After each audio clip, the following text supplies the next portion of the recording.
South Africa, the Springboks have won the 2019 Rugby World Cup. Congratulations once again. It is a day later here in New Zealand. I'm sure you guys are still feeling the effects of yesterday, but either way, top stuff.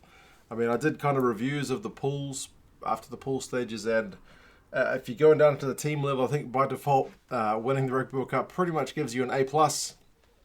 So, yeah, that's it for South Africa in terms of the overall. But I've had a look at some of their stats throughout the tournament, so we'll have a look kind of what things went right, where they really were able to dominate teams, and how they got through to lifting the William Webb Ellis Cup.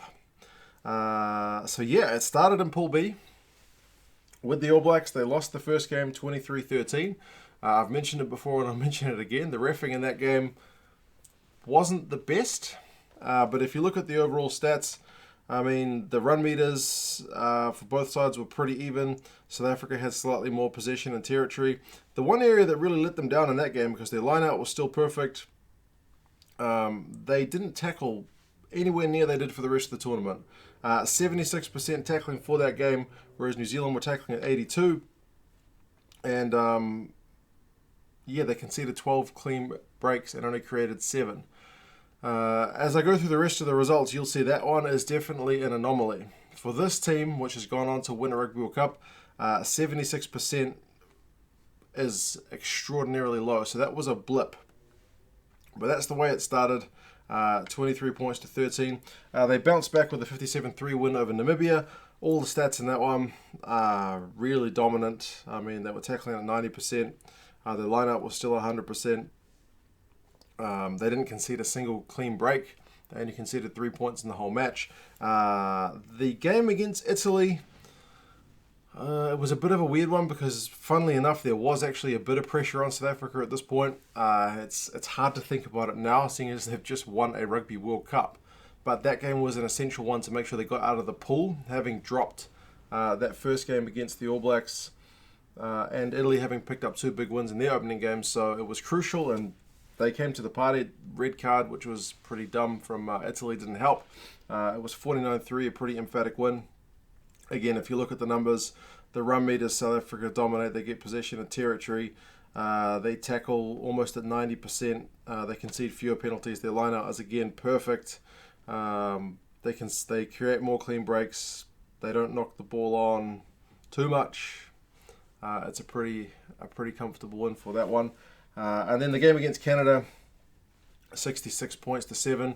I will say, credit to Canada for scoring a try in this game, which now, at the end of the tournament, suddenly looks like a pretty bloody good achievement for Canada, who were seen as one of, if not the worst team of the tournament, getting a lot of stick, saying how much they've lost their way since, the 90s and whatnot. But they scored a try against South Africa, which, if you look at the rest of these results, was an incredibly hard thing to do. How many teams scored tries against South Africa? Wales, Canada, and New Zealand. That's pretty good company to be in for Canada, to be fair. So, 66 points to 7. Again, South Africa dominate massively, and actually, interestingly, 80% is the tackling percentage for South Africa in that one, and that's their next lowest. So, I mean, I guess, that was the pool stages. They had kind of a short turnaround with that one from memory, and they were changing things up. But still, yeah, line-out was perfect. They created 25 clean breaks. They conceded 7, I guess, which is the one area that they didn't get perfect on the day. But, yeah, it was pretty emphatic. So they go through as the runner-up.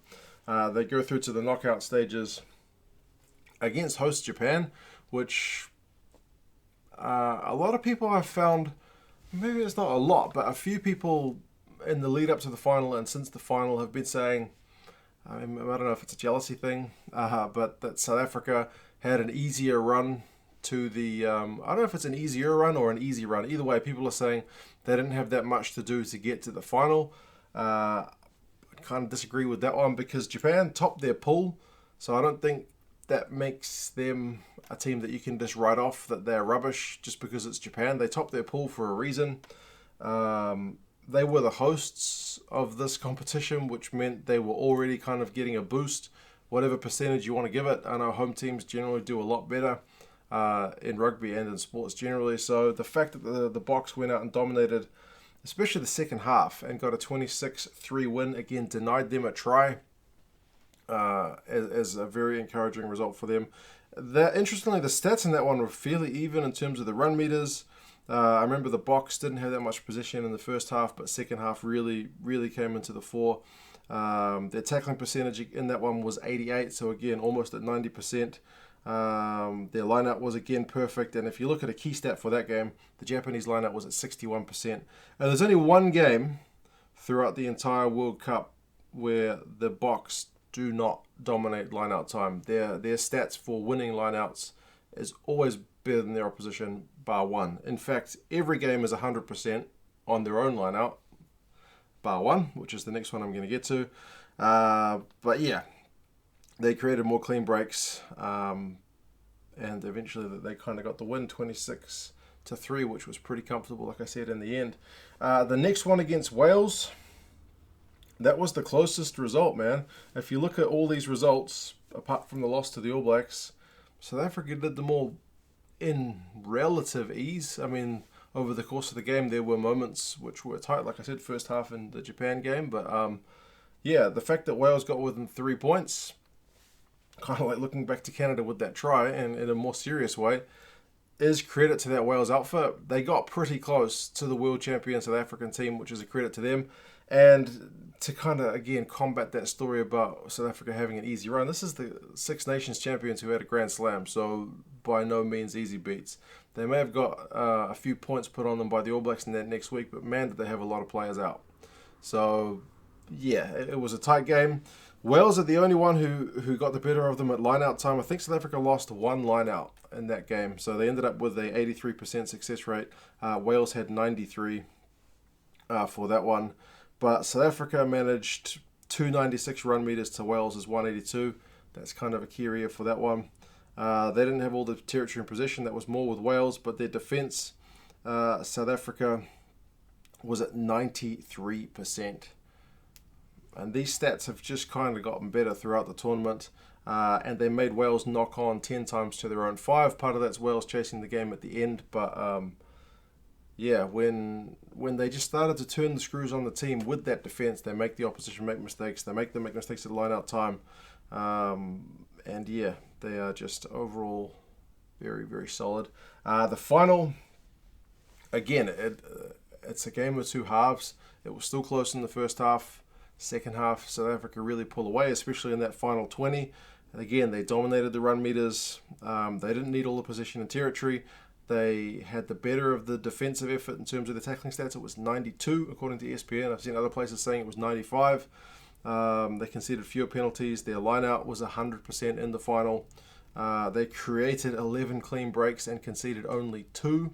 So, yeah, man, this South African team just got better as the tournament went on, which is kind of a scary thing. So if you look at the averages of all the games they played in this tournament, I mean, I've done the averages for all the games and then separated it by the knockout stages because that's kind of a key set of games compared to some of these pool stages we get a bit one-sided. But their run meters was 477. They average concede 236, so pretty dominant. But when you look at the knockout stages, where it is a lot tighter, the games, it's 320 to South Africa to 219. So South Africa in the knockout stages were averaging 100 more run meters than their opposition.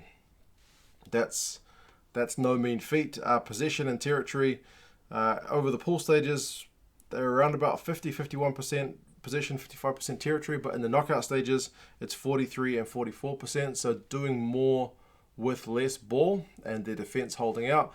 And that's not an exception. I've looked at loads of stats about rugby in the past, and winning with less ball and territory is pretty common. I think for the Rugby Championship, I feel like it was actually you're more likely to win if you had less ball. It's just a thing. Often the teams who do have more ball are often just hitting that brick wall, doing those 20 plus phases and not able to breach.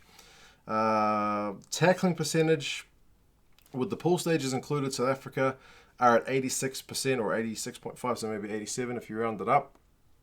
and their opposition's at 82, so they're dominating there. But if you look at the knockout stages, where you would think their tackling percentage may go down, it actually goes up.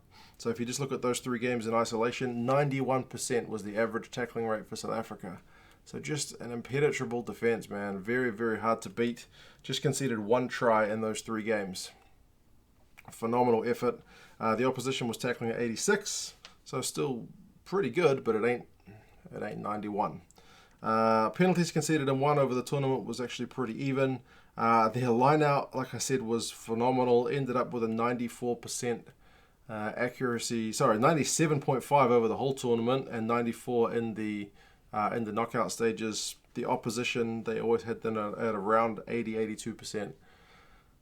So yeah, it's one of those key areas. You got to think the likes of Victor Matfield and Bucky's Botha would be pretty proud of those numbers. Clean breaks, created 12 and conceded 6 in the pool stages. Knockout stages, create 8.6, concede 5.3. This just goes back to that defense being good and some of your key guys from South Africa just being able to cut the game open at the right times.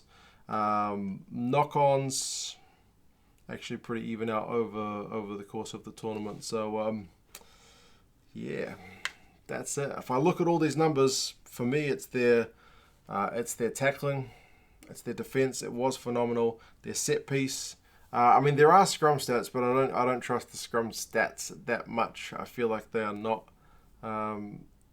constructed that well to give any particularly useful information there. But yeah, they caused the opposition to make mistakes. They chewed up the run meters with some of their key guys, and I didn't put their goal kicking down, but Pollard probably got better as the tournament went on as well. Key individuals, Mpimpi ended up with 6 tries. He was the guy who got the most clean breaks for any South African player, but again, he played a lot of games, so yeah, he certainly earned his spot, and he's the first ever South African to score a try in a Rugby World Cup final, so he will go down in history for sure. Pollard was the top point scorer, which makes sense, and again, he really was firing on all cylinders by the end. Peter Steph du Toit was your top tackler. Siya Kolisi was second, so 2 key players in that team. Vermeulen doesn't have the best numbers, but a lot of the stuff that he does is kind of the stuff that isn't maybe as measurable as some of the other guys. But his run meters are always really good. Damien Delende had the most runs for any South African player throughout the tournament, so they really used him as a strike weapon. He had 65 runs across the tournament, whereas Leroux, who was second, had 47. So that's the gap between first and second. Damien Delende was just in everything. Kind of a much maligned guy at times, but again, I know people say he doesn't pass, but I think partly that's by design, kind of like Faf de Klerk's box kicking. It's all part of Rassie's plan. But yeah, that was the South African campaign.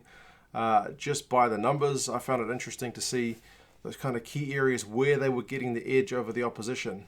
I mean, that loss to New Zealand kind of stands out. And don't worry, in New Zealand, nobody is saying, haha, we beat the South Africans and they ended up winning the World Cup. So maybe that no.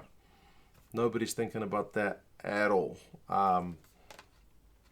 That's history, and Siya is the guy who lifted the cup. So all that stuff don't matter anymore. But yeah, once they corrected that tackling, got some better reffing, kind of clean sailing. That result against Wales being the only one that you'd think gives the blood pressure some issues overall. But yeah, once again, heartfelt congratulations to the South African team.